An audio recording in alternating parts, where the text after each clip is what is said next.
பண்ணையெல்லாம் பொன் கொழிக்க செய்திடுவோம், அதில் பன்மடங்கு உற்பத்தியை பெருக்கிடுவோம். பண்ணையெல்லாம் பொன் கொழிக்க செய்திடுவோம், அதில் பன்மடங்கு உற்பத்தியை பெருக்கிடுவோம். உழவர் உலகம். கண்மணி பொல்லல் மணியை வளர்த்திடவே நாடும் கருத்துரைக்கும் ஒளிபரப்பை கேட்டிடுவோம். கண்மணி பொல்லல் மணியை வளர்த்திடவே நாடும் கருத்துரைக்கும் ஒளிபரப்பை கேட்டிடுவோம்.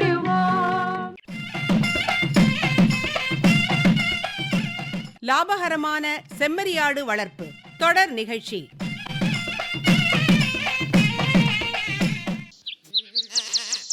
முத்தழகு, இந்தா புள்ள, நீ கேட்ட மளிகை சாமா எல்லாம் சரியா இருக்கான்னு பாத்துக்கோ.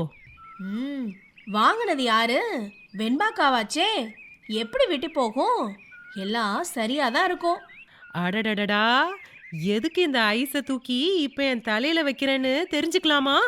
அக்கா, ஐஸ் எல்லாம் ஒன்றும் இல்லை, நான் நெசமாதான் சொன்னேன். சரி சரி, இத கொண்டு போய் உள்ள வச்சு பிரிச்சு எல்லா டப்பாலையும் நிரப்பிடு. சரிக்கா. ஆமா, அது என்ன பையில உள்ள துணி இருக்கிற மாதிரி தெரியுது? ஆமா முத்தழகு, அடுத்த வாரம் நம்ம மலர் புள்ள கண்ணாலும் வருதுல்ல, அதுக்கு போட்டுக்க புதுசா துணி வாங்கிட்டு வந்தேன். ஏங்கா, சொல்லி இருந்தா நானும் வந்திருப்பேன்ல. எனக்கும் 2-3 புடவைக்கு ஏத்தாப்புல சட்டை துணி எடுக்கணும். அதனால என்ன புள்ள, நாளைக்கு போய் எடுத்துக்கிட்டா போச்சு. அப்படின்னா சரிக்கா. முத்தழகு, நான் போய் இத தைக்க கொடுத்துட்டு வந்துடுறேன். அக்கா, இப்போ வா போறீங்க? ஏன் முத்தழகு, என்னாச்சு? மறந்துட்டீங்களா? ரேடியோல லாபகரமான செம்மறியாடு வளர்ப்பு தொடர் நிகழ்ச்சி ஒளிபரப்பாகிற நேரம் இப்போ. அட ஆமா முத்தழகு, நான் மறந்தே போயிட்டேன் பாரு. நல்ல வேலை ஞாபகப்படுத்தின. இன்னைக்கு நான் தெரிஞ்சுக்கணும்னு நினைச்ச தகவலை தான் சொல்ல போறாங்க. அப்படி என்ன தகவல்கா? செம்மறியாடுகள் தேர்வு மற்றும் இனவிருத்தி பராமரிப்பு முறைகள் குறித்து சென்னை கால்நடை மருத்துவக் கல்லூரி விலங்கின மரபியல் மற்றும் இனவிருத்தி துறை பேராசிரியர் மற்றும் தலைவர் டாக்டர் பி தேவேந்திரன் அவங்க தான் இன்னைக்கு கருத்துக்களை சொல்ல போறாங்க.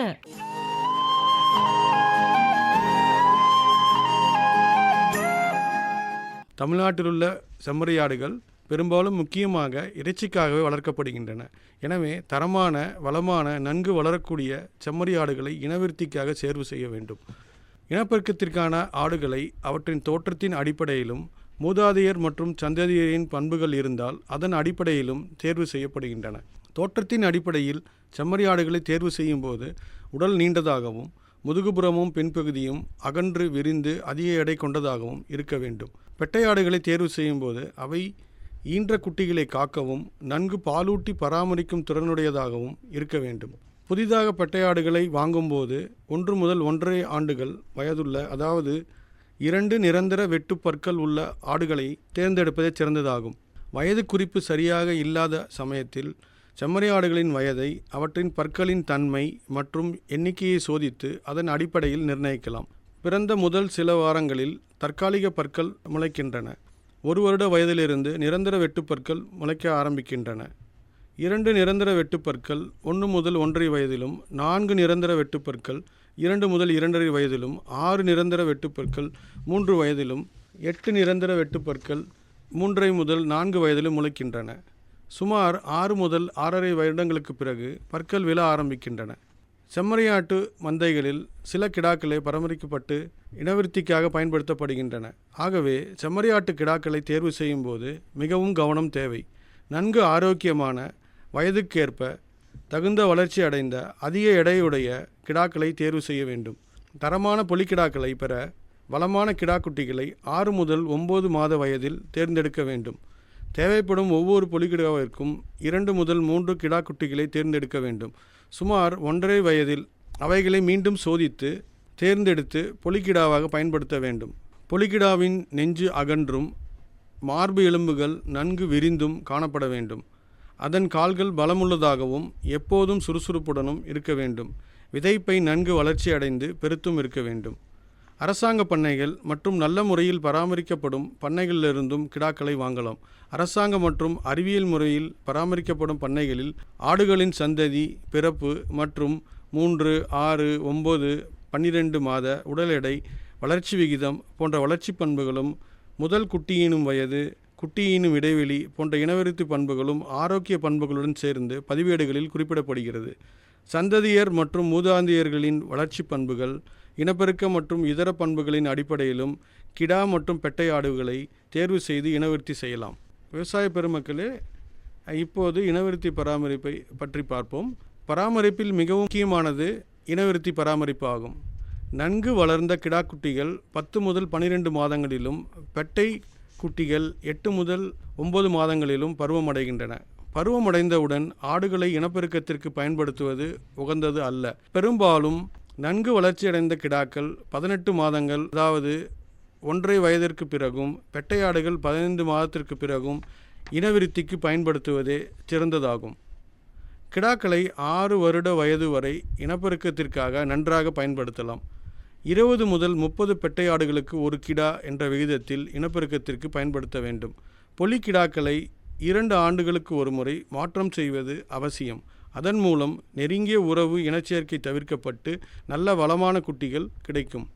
அருகருகில் உள்ள மந்தைகளில் பொலிக்கிடாக்களை மாற்றம் செய்து கொள்ளலாம்.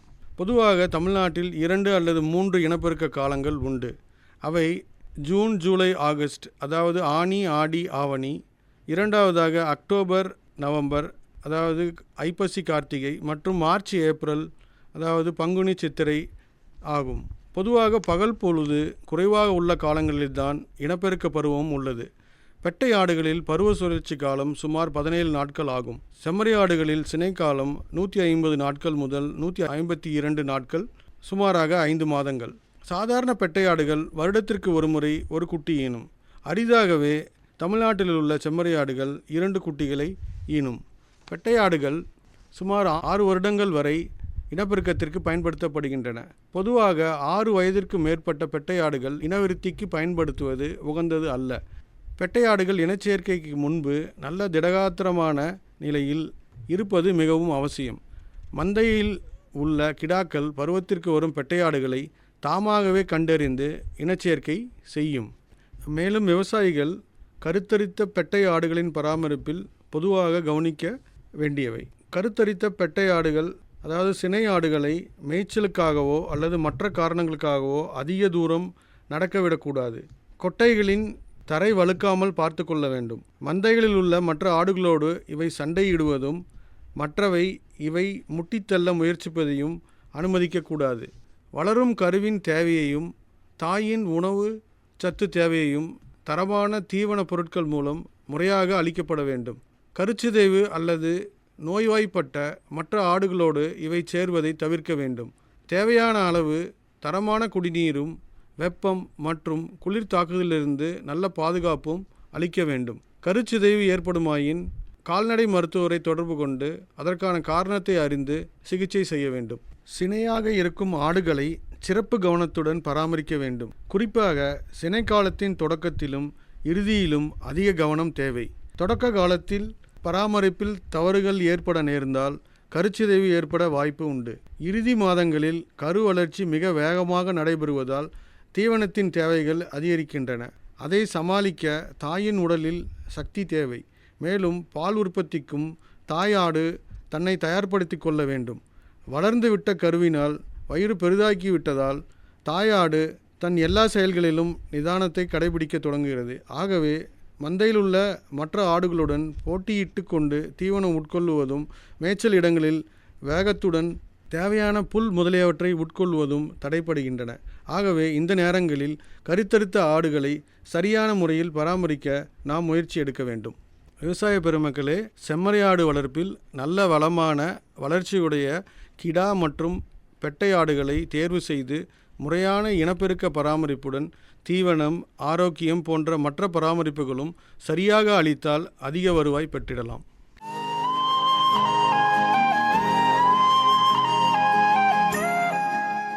என்ன புள்ள முத்தழகு, செம்மறி ஆடுகள் தேர்வு மற்றும் இனவிருத்தி பராமரிப்பு முறைகள் குறித்து சென்னை கால்நடை மருத்துவக் கல்லூரி விலங்கின மரபியல் மற்றும் இனவிருத்தி துறை பேராசிரியர் மற்றும் தலைவர் டாக்டர் பி. தேவேந்திரன் அவங்க சொன்ன கருத்துக்களை நல்லா கேட்டுக்கிட்டியா? ரொம்ப அருமையா சொன்னாங்கல்ல? ஆமாக்கா, செம்மறியாடு வளர்ப்புல நல்ல தரமான செம்மறியாடுகளை இனவிருத்திக்கு எப்படி தேர்வு செய்யணுங்கிறத தெளிவா சொன்னாரு.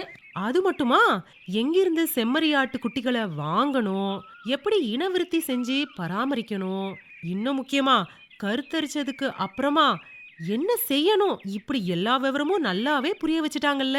செம்மறியாடு வளர்ப்புல நல்ல செம்மறியாடுகளை தேர்வு செஞ்சு முறையான இனப்பெருக்க பராமரிப்புகளை செஞ்சு சத்தான தீவனத்தை கொடுத்து ஆரோக்கியமா பார்த்துக்கிட்டா நல்ல வருமானம் பார்க்கலாம்னு இப்ப புரிஞ்சு போச்சுக்கா.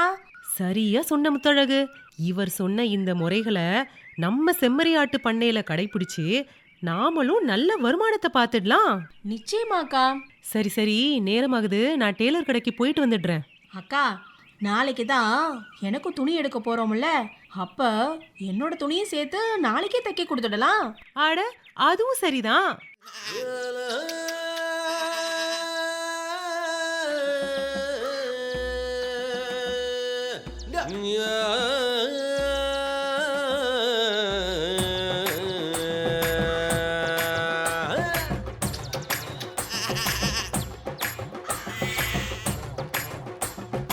ஆடு ஆடு ஆடு ஆடு செம்மறியாடு, நான் அனுதினமும் மேய்ச்சு வந்த ஆசையோடு. ஓடு ஓடு ஓடு ஓடு ஒய்யாரமா, நாம ஓடு போய் சேர வேணும் சீக்கிரமா. ஏலேல ஏலேல ஏலேல ஏலேல ஏலேல ஏலேல. வாடும் வாடும் வாடும் வாடும் குட்டி எல்லாம், அம்மா வரும் வழிய பார்த்திருக்கும் பட்டி எல்லாம். ஆடு ஆடு ஆடு ஆடு செம்மறியாடு, நான் அனுதினமும் மேய்ச்சு வந்த ஆசையோடு. ஓடு ஓடு ஓடு ஓடு ஒய்யாரமா, நாம ஓடு போய் சேர வேணும் சீக்கிரமா. வயிறு காஞ்சி பூங்குட்டி தான் பசியாலே, வாடி வதங்கி ஏங்கும் பாலு ருசியாலே, பாலு ருசியாலே. குட்டியுள்ள தாயாடெல்லாம் குடு குடு குடுன்னு குடு குடு குடுன்னு கோடா பத்தா தேடி போடும் கிடு கிடு கிடுன்னு கிடு கிடு கிடுன்னு.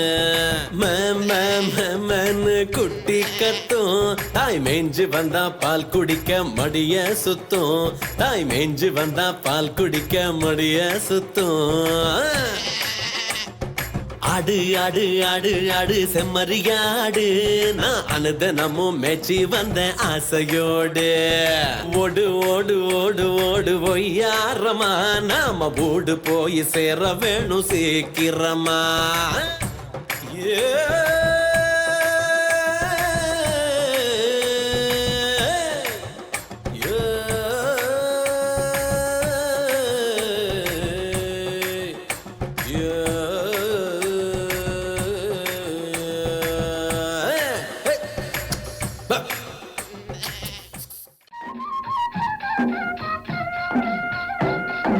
அடுத்து வருவது வேளாண் செய்திகள்.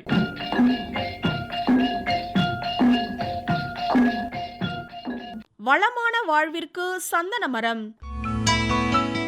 சந்தன மரத்தின் நறுமணம் கமழும் முதிர்ந்த நடுக்கட்டை பகுதியும் அதன் எண்ணெயும் அனைவராலும் பெரிதும் விரும்பப்படுகின்றது. சந்தன மரத்தின் நடுக்கட்டை பகுதி கைவினைப் பொருட்கள், உயர்தர வாசனை திரவியங்கள், ஆயுர்வேத மருந்து பொருட்கள் தயாரிப்பில் பயன்படுத்தப்படுவதால் இப்பொருட்கள் விலை மிக்கதாக கருதப்படுகின்றது. இந்தியாவின் பெரும்பாலான மாநிலங்களில் சந்தன மரம் பரவலாக காணப்பட்டாலும் இயற்கை காடுகளில் கர்நாடகாவின் தென்பகுதிகள் மற்றும் தமிழகத்தின் வடபகுதிகளில் 90% காணப்படுகின்றது. இது தவிர ஆந்திரா, கேரளா, மத்திய பிரதேசம், சத்தீஸ்கர் போன்ற மாநிலங்களிலும் ஆங்காங்கே காணப்படுகின்றது. தமிழகத்தில் ஜவ்வாது மலை, சேர்வராயன் மலை, கொல்லிமலை, பச்சை மலை, ஆனைமலை, சித்தேரி, சீக்கூர் மற்றும் சத்தியமங்கலம் மலைப்பகுதிகளில் பெருமளவில் காணப்படுகின்றது. கோவை, திருவண்ணாமலை, சேலம், விழுப்புரம் போன்ற மாவட்டங்களிலும் காணப்படுகின்றது. இந்த சந்தன மரத்தின் இயல்பினை பற்றி தெரிந்து கொள்வோம். இது ஒரு நடுத்தர பசுமை மாறா மர வகையாகும். சுமார் 12 முதல் 16 மீட்டர் உயரமும் 1 முதல் 2.4 மீட்டர் சுற்றளவும் உள்ளதாக வளர்கிறது. இம்மரம் பகுதி வேர் ஒட்டுண்ணி வகையை சார்ந்ததாகும். இதன் வாழ்நாள் முழுவதும் ஓர் ஓம்பு பயிரை சார்ந்தே இருக்கும். இம்மரம் 2-3 ஆண்டுகளிலேயே பூக்க ஆரம்பித்துவிடும். ஆண்டு முழுவதும் பூப்பவை, ஆண்டுக்கு ஒரு முறை பூப்பவை, ஆண்டிற்கு 2 முறை பூப்பவை என மூவகைப்படுத்தலாம். இயற்கையாக இதன் பழங்களை பறவைகள் உண்டு விதை பரவலுக்கு உதவி செய்கின்றன. பொதுவாக இம்மரம் கடல் மட்டத்திலிருந்து 1200 மீட்டர் உயரம் வரை உள்ள பகுதிகளில் வளரும். இம்மரம் பல்வேறு தட்பவெப்ப நிலை மற்றும் மண் வகைகளில் வளரக்கூடியது. இயற்கையான மழைப்பொழிவு 450 முதல் 3000 மில்லிமீட்டர் மற்றும் 38 டிகிரி செல்சியஸ் வரை வெப்பமுள்ள பகுதிகளில் வளரும். இரும்பு சத்து அதிகமும் சுண்ணாம்பு கல்லு கலந்துள்ள செந்நிற களிமண் உள்ள பகுதிகளில் இயல்பாக வளரும் தன்மை கொண்டது. மண்ணின் கார அமில தன்மை 6.5 முதல் 7.5 வரை உள்ள மண்ணில் நன்கு வளரும். இதன் விதை கோப்புகள் நன்கு முதிர்ந்து பச்சை நிறத்திலிருந்து கருஊதா நிறத்திற்கு மாறும். மிதமான கடினத்தன்மை உடைய பழுப்பு நிற உள்ளோட்டினை கொண்ட ஒற்றை விதை வகையை சார்ந்தது. தரையில் பழுத்து விழும் பழங்களை சேகரிக்கலாம். விதை சேகரிக்கும் முன்பு மரத்தை சுற்றியுள்ள பகுதிகளை சுத்தப்படுத்தி தார்பாலின் போன்ற ஏதேனும் ஒரு விரிப்பை பயன்படுத்தி விதைகளை சேகரிக்கலாம். விதைகளின் சதை பகுதி பூஞ்சான தாக்குதலுக்கு வழிவகுக்கும் என்பதால் சேகரித்த விதைகளை தாமதிக்காமல் நீரில் ஊற வைத்து கைகளால் தேய்த்து சதை பகுதிகளை நீக்கி நிழலில் உலர்த்த வேண்டும். நேரடியாக வெயிலில் உலர்த்துவதால் விதை முளைப்பு திறனில் பெரும் இழப்பு ஏற்படும். சதைப்பகுதி நீக்கிய விதைகள் சதைப்பகுதி நீக்காத விதைகளை விட அதிக முளைப்பு திறன் கொண்டிருக்கும். பழுப்பு வெள்ளை மற்றும் இளம் ஊதா நிறத்தில் உள்ள விதைகளை பூஞ்சான நேர்த்தி செய்து சேமித்து வைக்க வேண்டும். குறைந்த கால சேமிப்பிற்கு சாக்கு பைகளில் கட்டி பாதுகாக்கலாம். இவற்றில் 8 முதல் 9 மாதங்கள் வரை முளைப்பு திறன் நன்றாக இருக்கும்.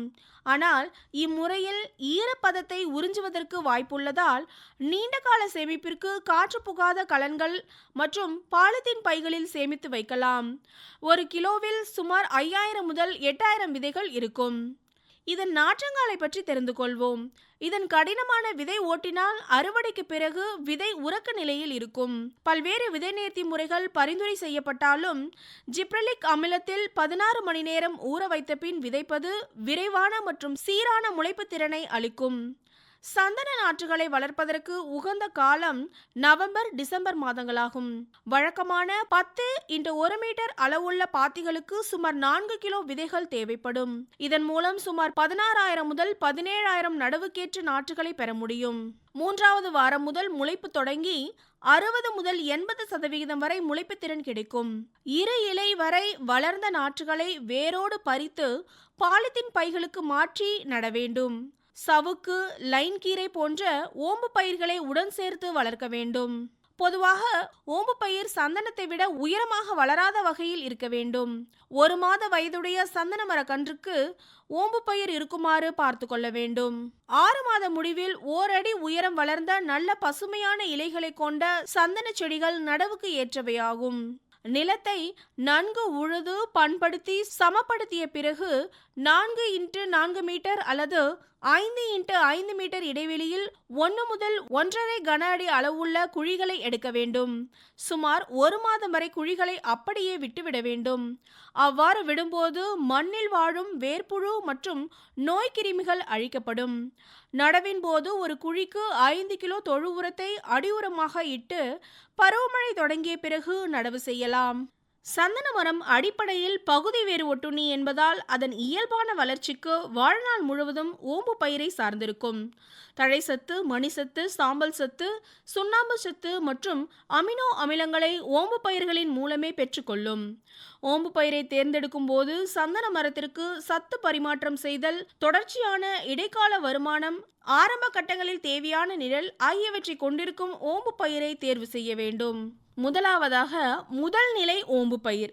இது சிறியதாகவும் மருதாம்பு பண்பு கொண்டதாகவும் நீண்ட வாழ்நாள் கொண்டதாகவும் உள்ளூரில் கிடைக்கக்கூடியதாகவும் சந்தன மரத்தோடு சத்துக்கு போட்டியிடாததாகவும் இருக்க வேண்டும். ஒட்டு உறிஞ்சி வேர் மூலம் சந்தன மரத்திற்கு சத்துக்களை வழங்கக்கூடியதாகவும் இருத்தல் அவசியம். சுமார் 300க்கும் மேற்பட்ட முதல்நிலை ஓம்பு பயிர்கள் அடையாளம் கண்டறியப்பட்டுள்ளன. பயிர் வகைகள் மற்றும் காய்கறிகள் முதல்நிலை ஓம்பு பயிர்களாக சந்தனத்துடன் சேர்த்து வளர்க்கலாம். முதல்நிலை ஓம்பு பயிர்களை 1 முதல் 1.5 அடி தூரத்தில் நட வேண்டும். அடுத்ததாக 2ஆம் நிலை ஓம்பு பயிர். இது 1 முதல் 3 ஆண்டுகள் கழித்த பிறகு 2ஆம் நிலை ஓம்பு பயிர்களை 2.5 முதல் 3 அடி இடைவெளியில் நட்டு பராமரிக்க வேண்டும். பொதுவாக மாதுளை, நெல்லி, எலுமிச்சை, மல்பெரி போன்ற தோட்டக்கலை பயிர்களை தேர்வு செய்யலாம்.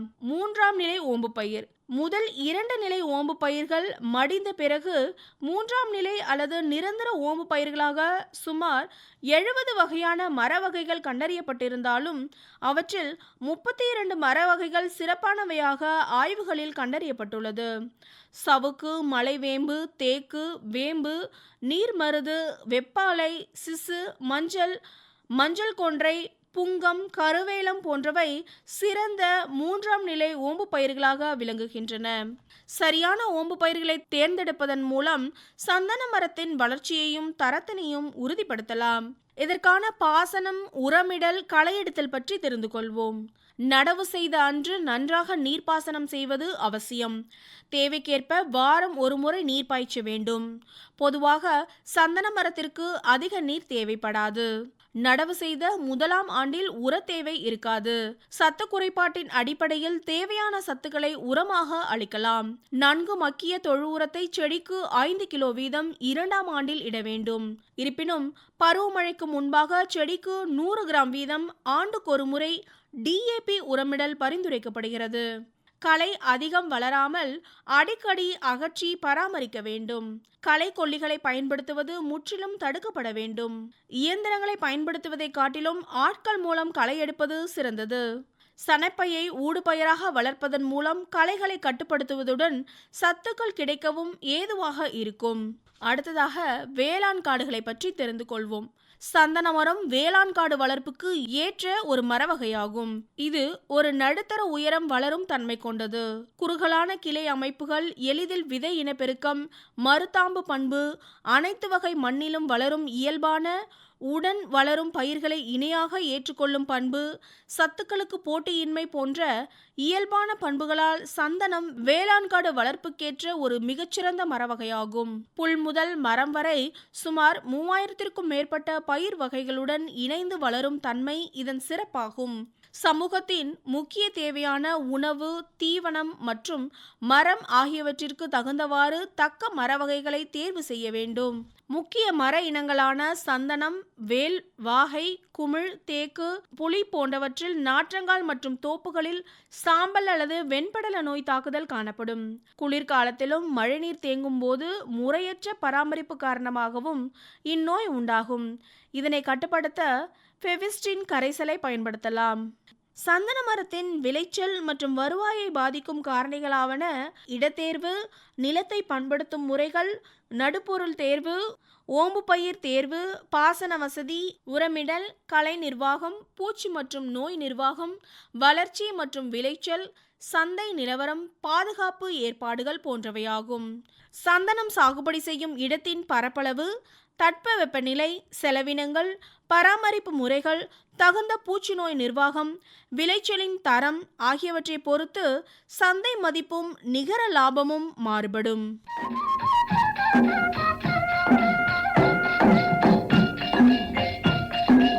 இதுவரை வேளாண் செய்திகள் கேட்டீர்கள்.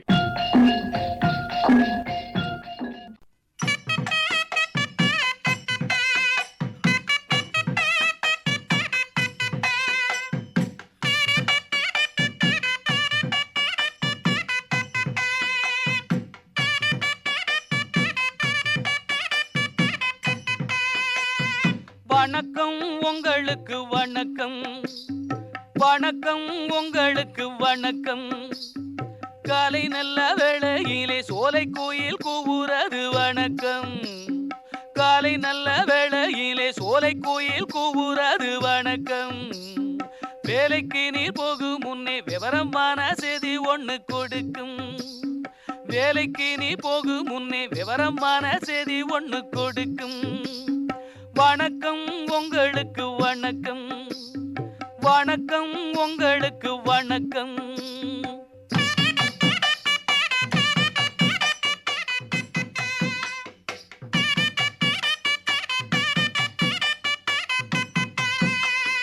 மரக்கண்ணு நட்டு புட்டா மனக்கவலை பறந்து போகும். பொறுப்பாக காத்து வந்தா சிறப்பான வாழ்வு ஆகும்.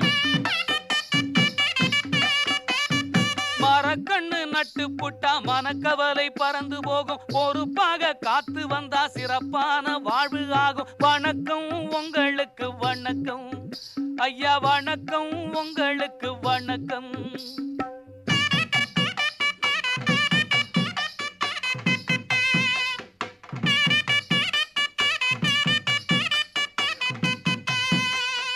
புங்கன் வாகை மூங்கில் கொய்யா, இலவன் வேம்பு இலை கருவேல். புங்கன் வாகை மூங்கில் கொய்யா, இலவன் வேம்பு இலை கருவேல். பொன்னாவர புளியெலுமிச்சை சூபாபுல் மாவோடு எல்லா வகை மரங்களுமே யாகாமேல். பொன்னாவர புளியெலுமிச்சை சூபாபுல் மாவோடு எல்லா வகை மரங்களுமே யாகாமேல். வணக்கம் உங்களுக்கு வணக்கம் ஐயா, வணக்கம் உங்களுக்கு வணக்கம்.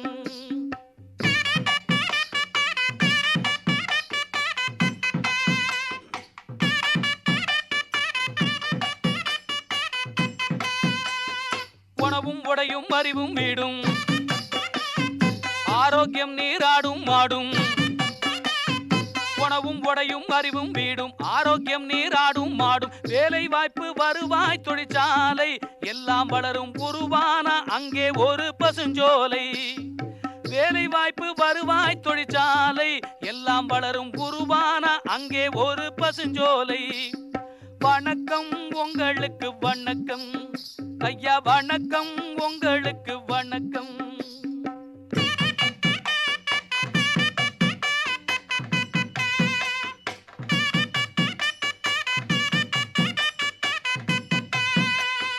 இலவம் பஞ்சு ஏக்கரிலே நட்டா, இடைவெளியும் 6 மீட்டருமே விட்டா. இலவம் பஞ்சு ஏக்கரிலே நட்டா, இடைவெளியும் 6 மீட்டருமே விட்டா. 8ஆம் வருஷத்தில் மரமும் காய்க்குது, 25,000 ரூபாய் கிடைக்குது. இப்ப புரிஞ்சுதா, விவரம் தெரிஞ்சுதா? வணக்கம் உங்களுக்கு வணக்கம் ஐயா, வணக்கம் உங்களுக்கு வணக்கம். காலை நல்ல வேளையிலே சோலை கோயில் கூவுறது வணக்கம். வேலைக்கு நீ போகும் முன்னே விவரமான செய்தி ஒண்ணு கொடுக்கும். வணக்கம் உங்களுக்கு வணக்கம் ஐயா, வணக்கம் உங்களுக்கு வணக்கம்.